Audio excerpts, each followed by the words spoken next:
Hello, and welcome to Spellcast, episode 21. I'm your host, Courtney, and this is my co-host, Andrielle. Greetings, friends. It's that time again. It's the most wonderful time of the year. You're not used to that to be spoken of for sowing in the middle of autumn. Yeah, wait, isn't that Christmas? I mean, I didn't sing it, so... That's true. We'll have to sing it for you all, but I guess for you'd right... have to do it in the minor key, I suppose. Oh, yeah, that spooky key. That'd be really cool. I love any songs that are in that key. But for now, we're talking about Samhain. October 31st to the 1st. And it's a wonderful Sabbath to discuss, one of our favorites. We will also be discussing a few other holidays that commemorate the dead that just so happen to be around this time of year. And we're going to explain that there is no coincidence to that, friends. But is there ever a coincidence to anything? As all coincidences, as a good man always said to me, is just a coincidence to something. Ooh, I like it. Yeah, and we love to highlight different cultures and everything, so we are going to make sure we cover as many as we can. And like he said, there's no coincidence that different cultures celebrate similar holidays around this time of year. We will also be discussing Hallowmas, All Souls Day, All Saints Day, Dia de los Muertos, and Fetagede. Yeah, so it should be pretty all-encompassing. If we miss any, and it's something that you celebrate or you know about, feel free to contact us and let us know. We'd love to do a little shout-out about it.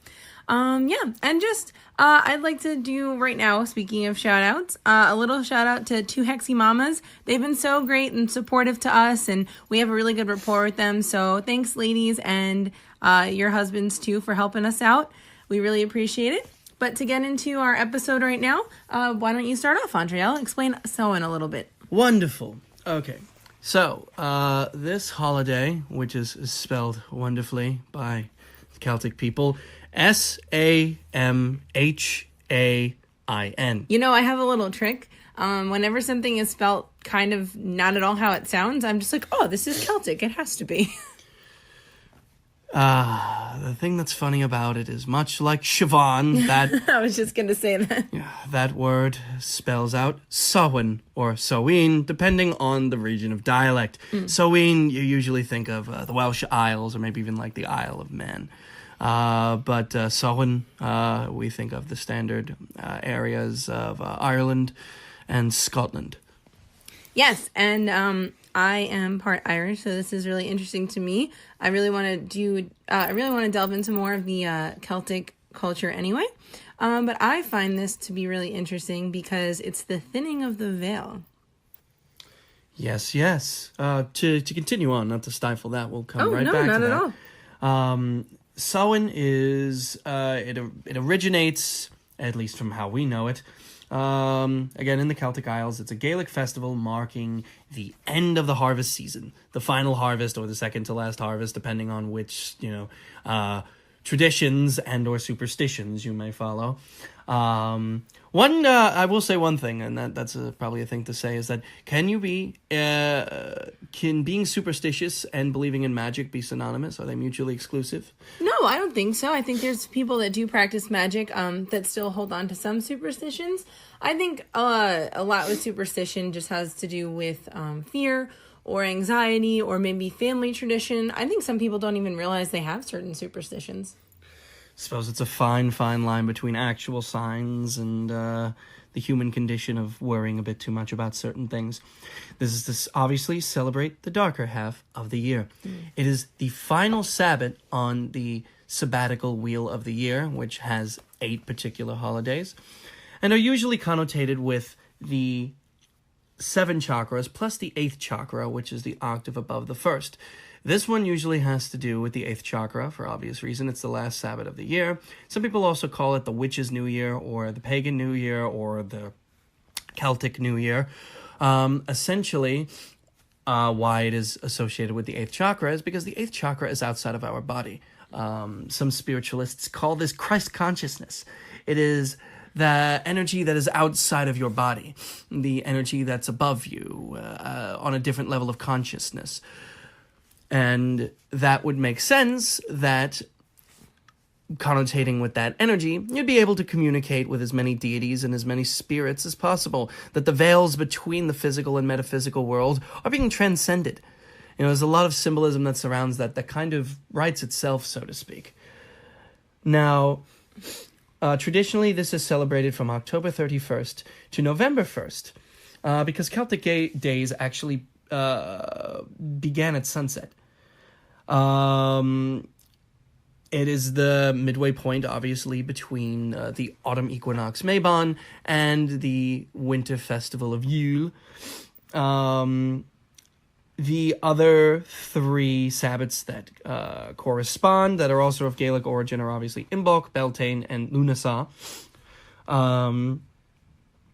There are many...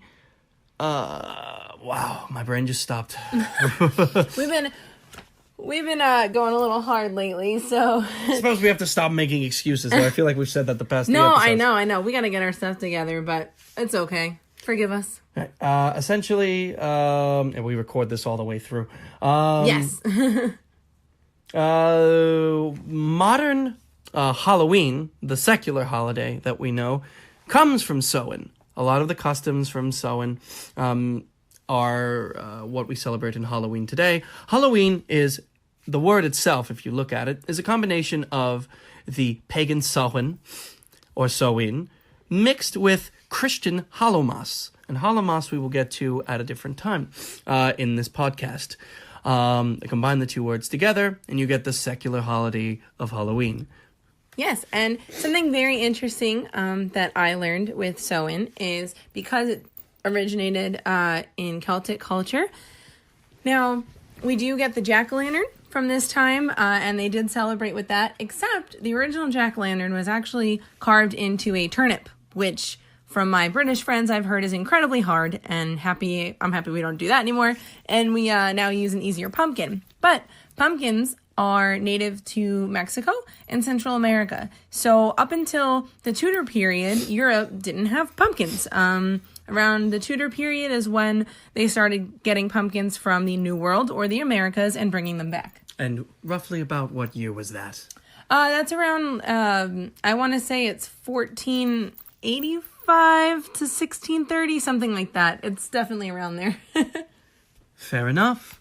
Continuing on, obviously, like I just said, it marks the end of the spiritual pagan year to the next.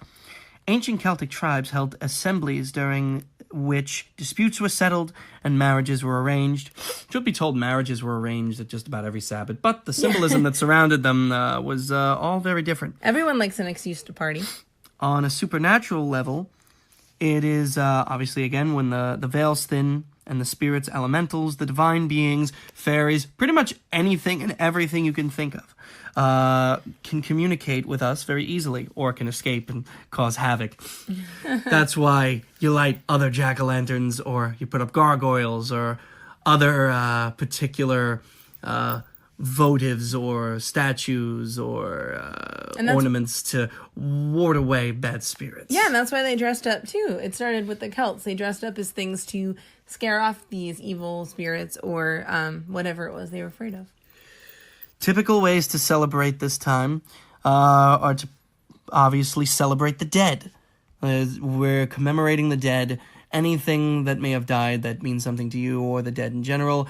Our coven and myself personally have always lit candles for wayward spirits.